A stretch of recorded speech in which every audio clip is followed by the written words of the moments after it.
The recent performances of Ebici as for Arsenal have been nothing short of transformative, marked by a spectacular hat-trick against Tottenham and a crucial assist in the high-stakes encounter with Bayern Munich. This analysis delves into the nuances of his role across these two contrasting fixtures, examining how his specific skill set has not only flourished, but has begun to fundamentally alter the team's tactical identity.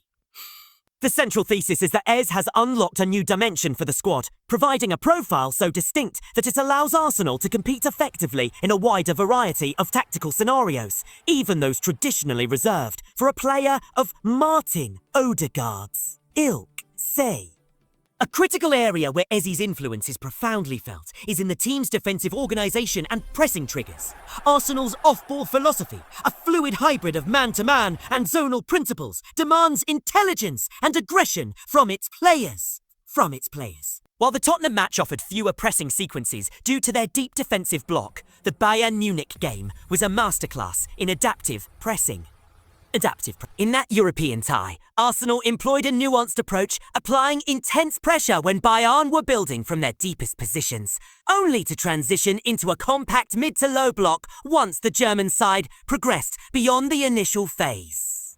Within this structure, Ez operated as a primary trigger in the press, often partnering with the central striker in a 4-4-2 shape. His style here is a stark contrast to Odegaard. So, where the captain is a shepherd, expertly guiding opponents into pressing traps, Ez is a hunter, aggressively engaging the ball carrier directly. This proactive physical approach forces errors and disrupts rhythms, with his partner in the press often having to read and react to his assertive movements. This was perfectly illustrated in the second half against Bayern, where a more aggressive man-to-man system was implemented, and Ez's quick jump to press a wide player directly contributed to the turnover that led to his goal. His defensive diligence extends beyond pressing, showcasing significant improvement in his recovery, running and defensive positioning in deeper blocks, using his body effectively to shield the ball and draw fouls to relieve pressure. Beyond his defensive contributions, Ez's integration into Arsenal's build-up play has added a new layer of fluidity and unpredictability. The match against Bayern Munich served as a perfect exhibition of this, with players constantly rotating positions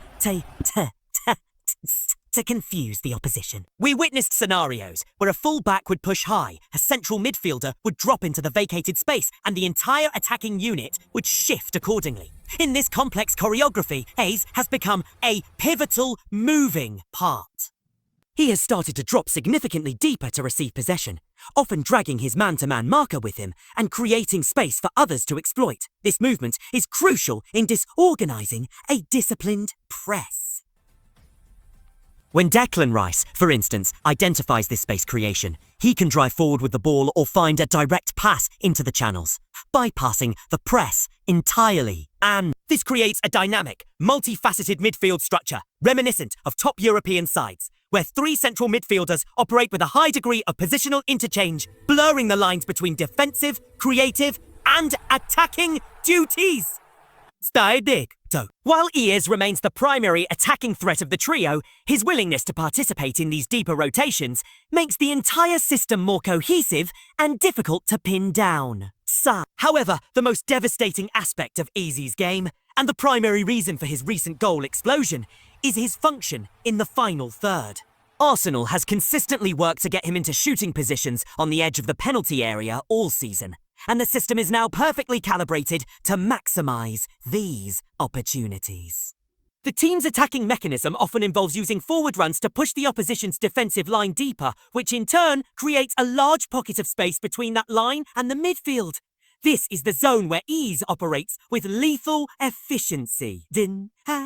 He is constantly positioning himself in this void, ready to pounce on any second balls or cutbacks. His first goal against Tottenham was a textbook example, arriving into that exact space to fire home after a aerial duel. Furthermore, when Arsenal's attacks are funneled into wide areas, the team now has a tendency to overload the flanks, which deliberately isolates Ez in central positions. This makes him the designated finisher for any pullback or cross that finds its way to the edge of the box.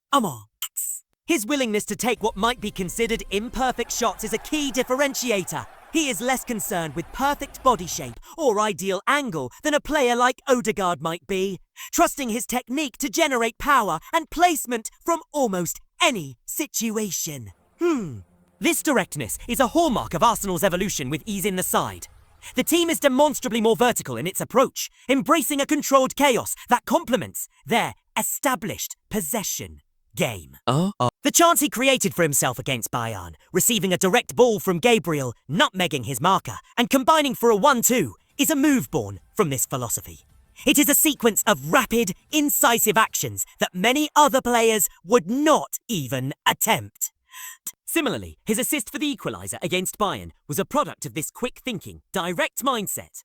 Upon receiving the ball, his first instinct was to immediately slide in Gabriel Martinelli, a split-second decision that capitalised on the defender's momentum and unlocked the defence. Sissy. This blend of aggressive pressing, deep-lying creativity, and ruthless efficiency in the final third makes Ebici as a uniquely complete and transformative figure. He offers a tangible plan B that is just as effective as the controlled plan A, giving Arsenal a tactical versatility they have historically lacked and making them a far more formidable and unpredictable opponent.